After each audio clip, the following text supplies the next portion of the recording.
Bet es grибēju tikai pirmkārt pateikt, paldies, я хотел бы сказать спасибо маэстро, потому что без него, я бы, скажем так, музыка, которую мы пытались как-то иллюстрировать, она бы не получилась такой, как она есть сейчас на сцене, именно благодаря маэстро. Маэстро очень-очень много нам помогал, приходил на встречу, я ему приходил на встречу очень редко, но чаще.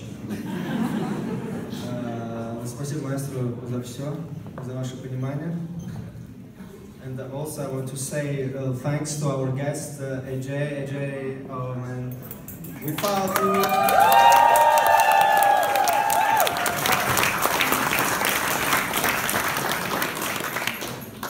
Arī tāpat es gribētu pateikt paldies manā visā radošajā grupai par izturību, un jums tikai liekas, ka jūs 3 stundas sēdējat, 3 stundas 4 sanāk tā. Ka tas ir ļoti grūti nosēdēt tādu laiku, bet jūs nevarat iedomāties, cik grūti bija uztaisīt tas 3 stundas 40 minūtes.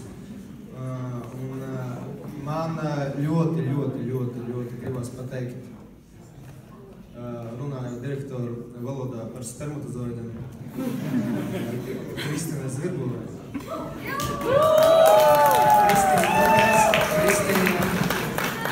Bez Kristīnas vispār nekas nenoteikt. Viņa bija mums viss. Viņa bija mums auklīte, psihoanalītīts, auklīte, viss viņa bija. Viņa viss tikai bija. Paldies tev, tulks, direktors, tekstērs, viņa visi bija.